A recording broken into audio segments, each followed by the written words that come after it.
देवी प्रपन्नार्ति हरे प्रसीद प्रसीद मातार्जगतोऽखिलस्य प्रसीद विश्वेश्वरि पाहि विश्वं त्वमीश्वरी देवी चराचरस्य है।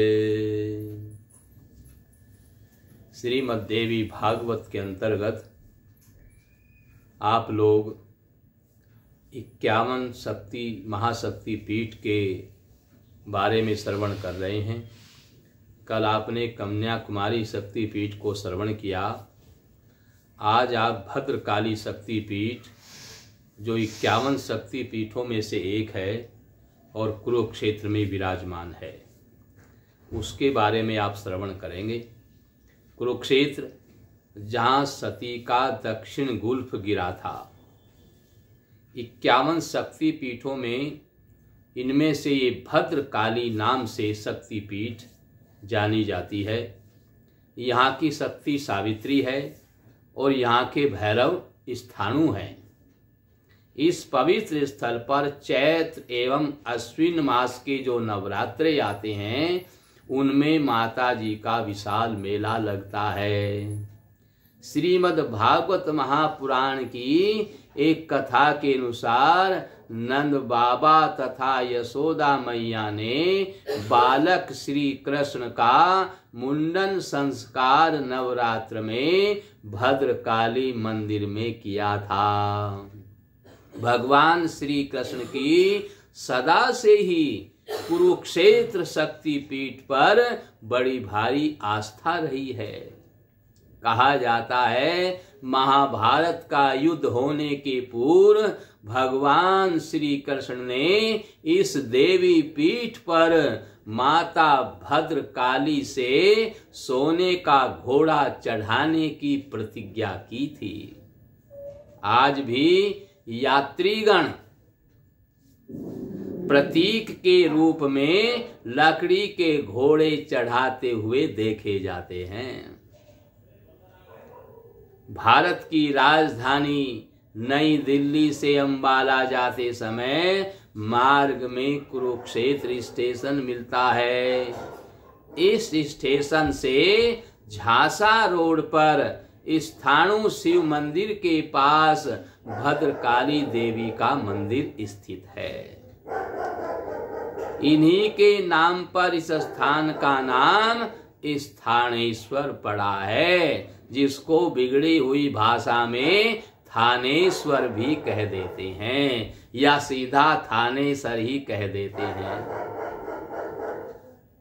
यहाँ यह उल्लेखनीय है कि पहले स्थाणु शिव का दर्शन करना है, जो भैरव हैं स्थाणु नाम के, तो उन स्थाणु शिव का दर्शन पहले करना है। उसके बाद भद्रकाली का दर्शन करना चाहिए। कहा जाता है कि महाभारत के युद्ध में विजय प्राप्ति के लिए पांडवों ने स्थाणु शिव और भगवती भद्रकाली का दर्शन पूजन करके आशीर्वाद प्राप्त किया था और भगवान श्री कृष्ण ने भी इन्हीं भद्रकाली से आशीर्वाद प्राप्त किया था। यहाँ पर सोने का घोड़ा चढ़ाने का भी संकल्प किया था। यहाँ शक्ति पीठ के पास ही द्वैपायन सरोवर भी है। यहाँ पर सूर्य ग्रहण के अवसर पर लाखों की संख्या में भक्तगण दूर दूर से आकर के यहाँ पर एकत्रित होते हैं। सूर्य ग्रहण के अवसर पर यहाँ बड़ी भारी मात्रा में स्नान किया जाता है। दूर दूर से लोग सूर्य ग्रहण के अवसर पर यहाँ पर कुरुक्षेत्र में सूर्य ग्रहण पर स्नान करने के लिए आते हैं। यहाँ पर बड़ा भारी कुंड बना हुआ है, उस कुंड में सब लोग स्नान करते हैं। पहले प्राचीन समय में एक ही बहुत बड़ा कुंड था, लेकिन अब बहुत बड़े बड़े कई कुंड बन गए हैं, क्योंकि यात्रियों की संख्या, भक्तों की संख्या दिन पर दिन बढ़ती जा रही है। इसलिए कुरुक्षेत्र सूर्य ग्रहण के मेले में यहाँ पर कई बड़े बड़े कुंड बना दिए गए हैं जिनमें लोग स्नान करते हैं। सूर्य ग्रहण के अवसर पर महीनों पहले से ही यहाँ पर तैयारियां की जाती हैं। इन कुंडों को साफ सुथरा करके शुद्ध जल से भरा जाता है और यात्रीगण यहाँ पर बड़े प्रेम से आकर के स्नान करते हैं, दान करते हैं, अपने पितरों का पिंड आदि करते हैं और बड़े बड़े उत्सव यहाँ पर मनाए जाते हैं। क्योंकि सूर्य ग्रहण के अवसर पर इस स्थान का बड़ा ही विशेष महत्व है। श्रीमद् भागवत महापुराण के 10वें स्कंद के अनुसार भगवान श्री कृष्ण ने अपने बंधु बांधवों के साथ में यहाँ पर सूर्य ग्रहण के अवसर पर आकर के इस पर्व में स्नान किया था। कुरुक्षेत्र में आने वाले भक्तिगण ज्योतिषर सर्वेश्वर महादेव जी, सूर्य कुंड, कौरव पांडव मंदिर, थानेश्वर महादेव जी, नरकातारी कुंड जो नरक से तार देता है, नरकातारी कुंड, लोसनी माता जी, हनुमान जी, ब्रह्म सरोवर, बिरला मंदिर, गीता भवन, अनेक प्रकार के इत्यादि धर्म स्थानों के दर्शन करके भक्तगण शांति प्राप्त करते हैं। इसके बाद में यहाँ पर इस स्थान का बड़ा ही महत्व हो गया है। बड़े बड़े दिव्य धार्मिक स्थान यहाँ पर बनाए हुए हैं जिनमें आकर के भक्तगण इन स्थानों का दर्शन करते हैं, भद्रकाली का दर्शन करते हैं और स्थाणु महादेव का दर्शन करके कृतार्थ हो जाते हैं। स्थाणु महादेव का दर्शन करके उसके बाद भद्रकाली का दर्शन करके जिस प्रकार की जो भी आपकी कामना है वो ये भद्रकाली पूर्ण करती हैं। ये महाशक्ति पीठ हैं। यहाँ पर भजन पूजन दान करने का विशेष फल प्राप्त होता है। इसलिए भक्तगण इस स्थान पर जाते हैं और इस स्थान पर कम से कम वर्ष में 1-2 बार जरूर जाना चाहिए और समय में भी नहीं जा सके तो सूर्य ग्रहण के अवसर पर जरूर जाना चाहिए। लेकिन भीड़ से बचने के लिए सूर्य ग्रहण से दूसरे समय में भी जिस समय भीड़ ना हो उस समय भी शांति से आप दर्शन करके इस तीर्थ का लाभ उठा सकते हैं, इस तीर्थ का दर्शन करके अपना कल्याण कर सकते हैं। इसलिए यहाँ 51 शक्ति पीठों में से एक महाभद्रकाली का दर्शन करके और स्थाणु महादेव का दर्शन करके आप कृतार्थ हो सकते हैं। भक्त लोग यहाँ पर दूर दूर से आकर दर्शन करते हैं और अपना कल्याण करते हैं। कैलाश जो है सर्वश्रेष्ठ हिम शिवलिंग है जो साक्षात शिव का ही रूप है, भगवान शिव के ही समान है और मान सरोवर उत्कृष्ट शक्ति पीठ है। वहीं पर कैलाश पर्वत के समीप में जो मान सरोवर है ये तो उत्कृष्ट शक्ति पीठ है। यहाँ पर सती के दाहिने हाथ की हथेली गिरी थी। यहाँ के शक्ति पीठ की देवी का नाम कुमुदा है। मान से कुमुदा प्रोक्ता। यह स्थान अत्यंत रमणीय और साधना अनुकूल है। मान सरोवर की यात्रा में उत्तरांचल के काठ गोदाम रेलवे स्टेशन से बस द्वारा अल्मोड़ा तथा वहां से पिथौरागढ़ पहुंचा जा सकता है। काठ गोदाम से दूसरा बस मार्ग भी है। बैजनाथ, बागेश्वर, डीडी हाट होकर पिथौरागढ़ जाया जाता है। यहाँ सीधे टनकपुर रेलवे स्टेशन से पिथौरागढ़ जाया जा सकता है। यानी चारों ओर से स्थान हैं। पिथौरागढ़ से अस्कोट, धारचूला, तवाघाट होते हुए थानीधार जिसको पांगू भी कहते हैं, सोसा, नारायण आश्रम होकर सिरदंग सिरखा, जिप्ती, मालपा, बुढ़ी होकर गव्यांग से गूंजी जाना होता है। गूंजी से काला पानी, नवी डांग होकर हिमाच्छादित लिपुला यानी 17,900 फुट ऊंचाई पर है। इसको पार करके पश्चिम तिब्बत होते हुए तकलाकोट नामक मंडी पहुंचा जाता है।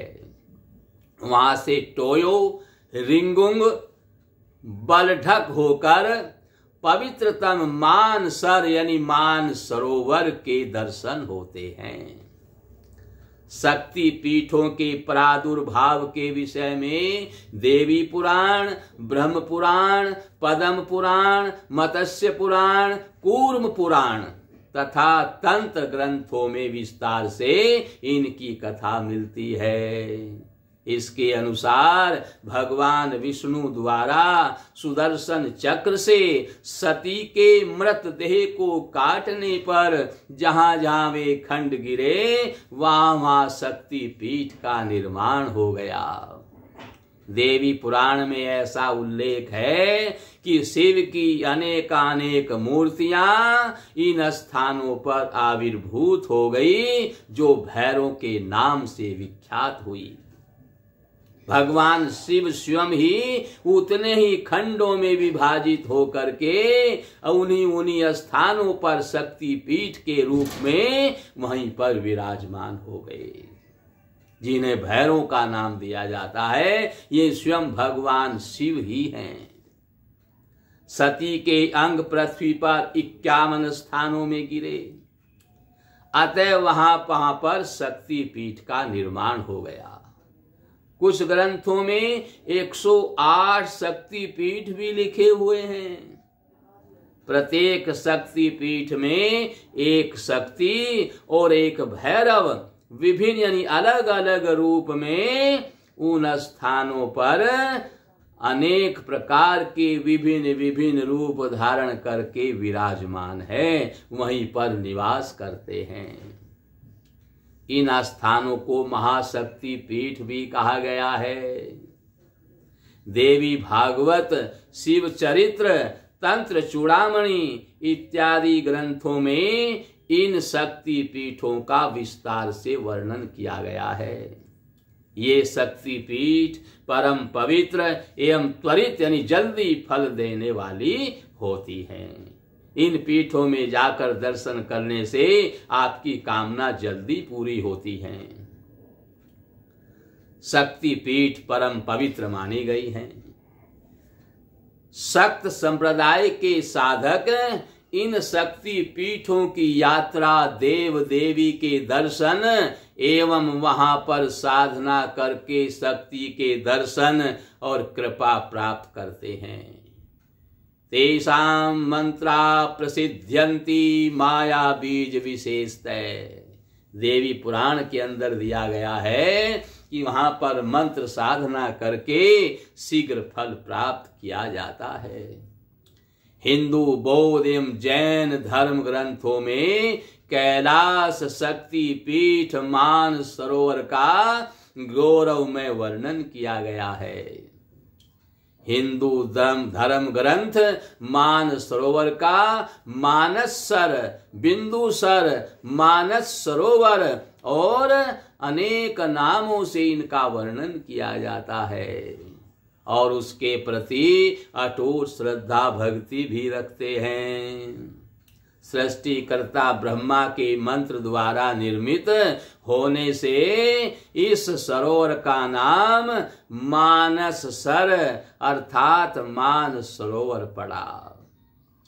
इस बात का समर्थन करते हुए महर्षि विश्वामित्र अयोध्या से यानी अयोध्यापति राम भद्र से कहते हैं कि कैलाश पर्वते राम मानसा निर्मितम परम ब्रह्मणा नर शार्दूलम तेनेदम मानसम सरहे। वाल्मीकि रामायण का ये श्लोक है। वाल्मीकि रामायण के पहले अध्याय से 24वें पहले श्लोक से 24वें श्लोक तक ये पहले अध्याय में दिया हुआ है और इसी ग्रंथ में अन्यत्र कहा गया है, राजा मानधाता ने इस सरोवर के तट पर दीर्घ काल पर्यंत उत्कट तपस्या की थी। अतः इसका नाम मानधाता के नाम से मान सरोवर पड़ा। तंत्र चूड़ामणि, दाक्षायणी तंत्र, योगिनी तंत्र, देवी भागवत आदि ग्रंथों में इस मान सरोवर का महाशक्ति पीठ के रूप में उल्लेख मिलता है। इसमें देवी कुमुदा का निवास कहा गया है और तंत्र चूड़ामणि नामक ग्रंथ में कहा गया है, मानसे दक्ष हस्तो में देवी दाक्षायणी हरहे, अमरो भैरवस्तत्र सर्व सिद्धि विधायक है। अर्थात मान सरोवर की पवित्र भूमि पर सती के देह की दाहिने हाथ की हथेली गिरी थी। अतः वहां सर्वा सिद्धि प्राप्त भगवती दाक्षायणी एवं भैरव अमर विराजमान है। ऐसी भी जनश्रुति है कि द्वापर युग में एक चक्रवर्ती राजा ने कैलाश के समीप महायज्ञ का भव्य आयोजन करवाया था। मान सरोवर की भूमि में यज्ञ कुंड था। उसी में पूर्णाहुति के बाद जल का फव्वारा फूटा और कुछ दिनों में वहां पर विशाल जल भंडार बन गया, जिसे मान सरोवर कहते हैं।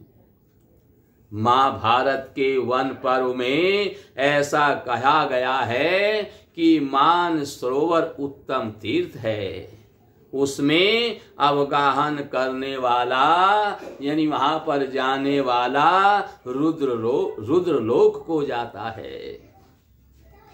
ततो गच्छेत राजेंद्र मानसव तीर्थम उत्तमम, तत्र स्नात्वा नरो राजन रुद्रलोके महीयते। रामायण में भी कहा गया है कि मान सरोवर में शिव हंस रूप से विहार करते रहते हैं।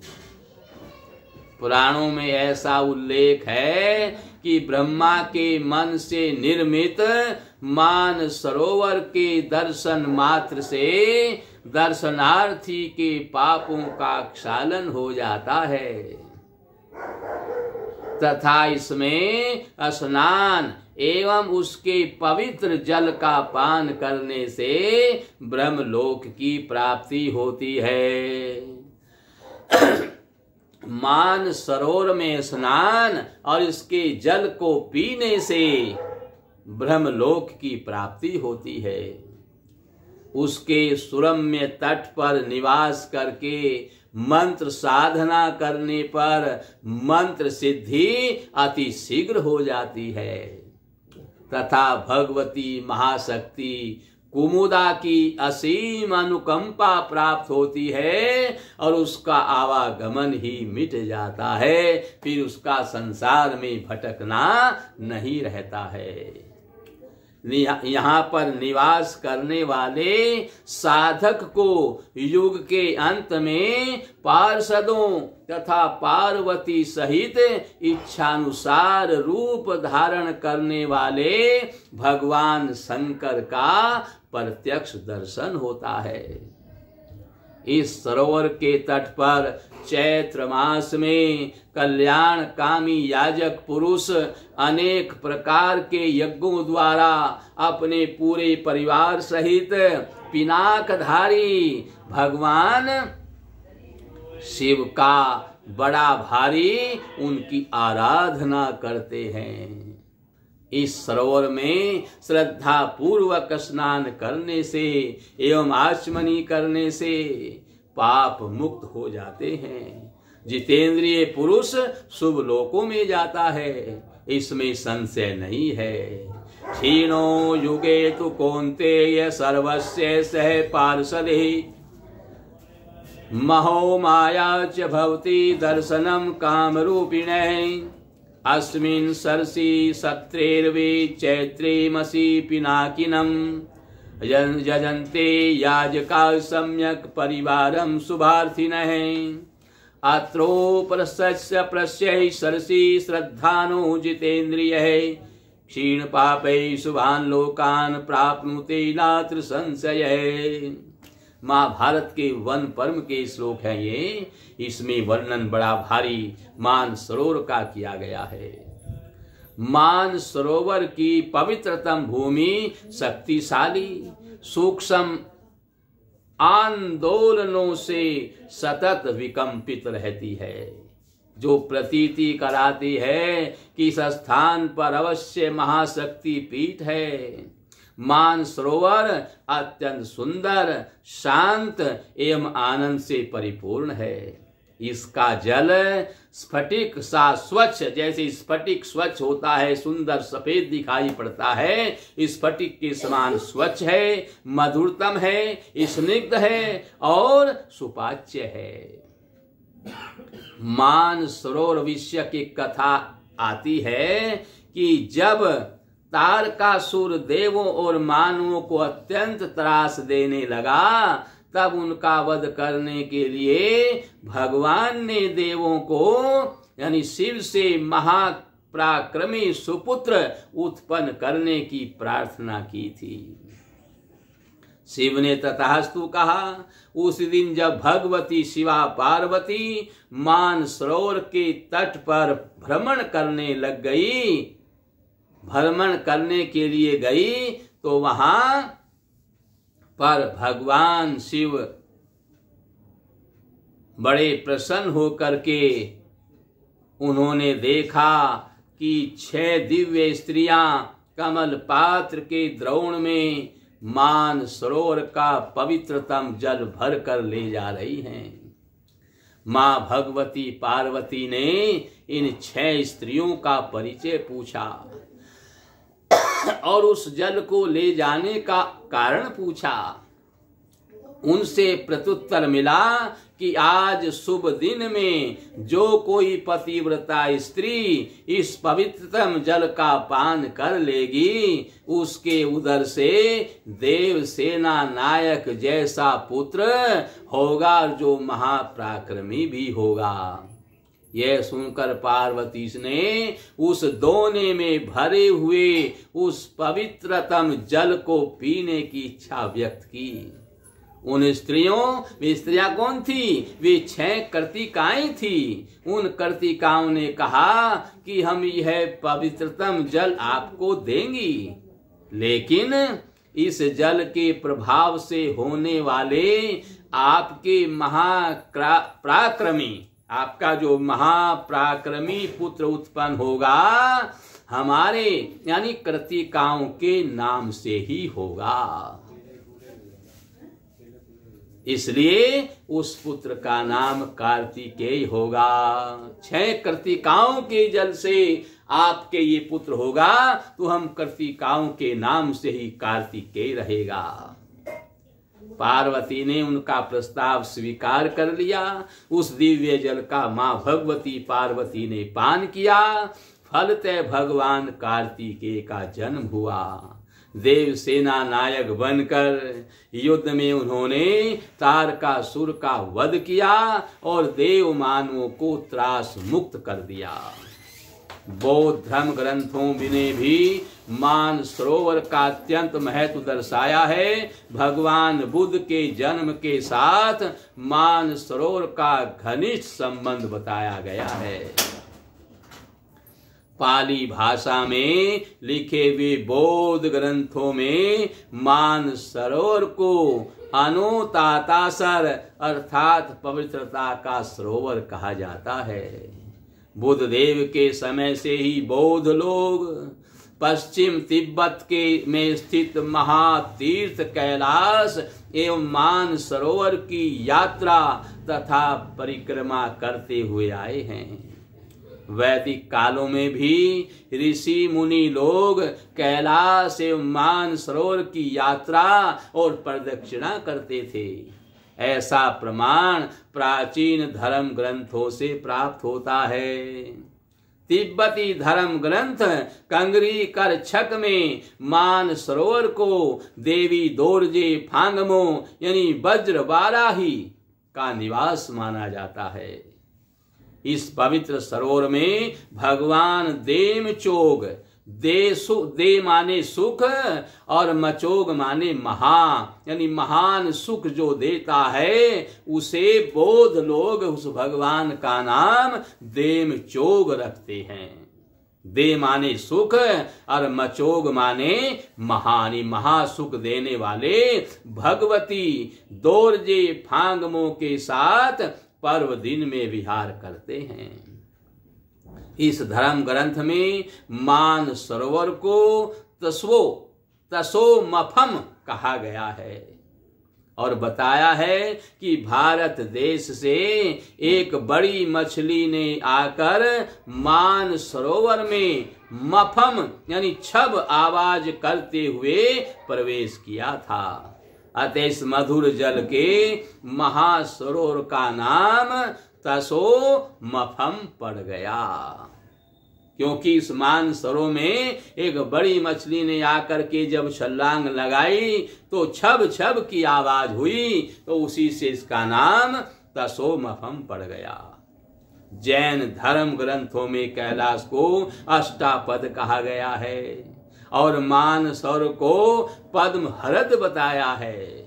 इस पवित्रम सरोवर में कतिपय तीर्थकरों ने स्नान किया है और उसके सुरम्य तट पर निवास करके उन्होंने तपस्या की है। एक जैन ग्रंथ में ऐसा लिखा है कि लंकापति रावण लंका से अपने पुष्पक विमान पर आया था। पुष्पक विमान में बैठ करके लंकापति रावण यहाँ पर आया और एक दिन अष्टापद यानी कैलाश एवं पद्म हरद मान सरोवर की यात्रा और दोनों ही तीर्थों की प्रदक्षिणा करने के लिए यहाँ पर आया था। लंकेश रावण शक्ति का भी उपासक था, अतः उसने महाशक्ति पीठ महासरोवर में स्नान किया। उसमें उसने स्नान करना चाहा, किंतु देवताओं ने उसे स्नान करने से रोका। रावण को देवताओं ने स्नान करने से रोका। यह देख करके महाबली रावण अपनी सामर्थ्य से मान सरोवर के समीप ही एक बड़े सरोवर का उसने निर्माण किया और उसमें स्नान किया। उस सरोवर का नाम रावण हरद पड़ गया। पवित्रतम मान सरोवर का जल जिस छोटी सी नदी द्वारा रावण हरद यानी राक्षस ताल में जाता है, उस नदी को लंगक तसु यानी लंगक राक्षस तसु नदी गंगा छूक कहते हैं। राक्षस ताल से पवित्र सरयू गंगा वहीं पर निकलती है। राक्षस ताल से सरयू गंगा निकलती है। यह दिव्य शक्ति पीठ मान सरोवर समुद्र तल से 14,950 फुट की ऊंचाई पर है। इस प्रकार से आपने आज कुरुक्षेत्र की देवी और मान सरोवर में जो 51 शक्ति पीठों में से एक विराजमान शक्ति पीठ है, उनमें स्नान और उनकी विशेषता को श्रवण किया है। उसके बाद में कल आपको आद्या शक्ति और नेपाल शक्ति पीठ गुह्येश्वरी देवी को श्रवण कराया जाएगा। आज आप यहीं तक कथा का विश्राम करें और कल फिर नेपाल की जो आद्या शक्ति पीठ है गुह्येश्वरी देवी को श्रवण करेंगे। बोल सच्चे दरबार की।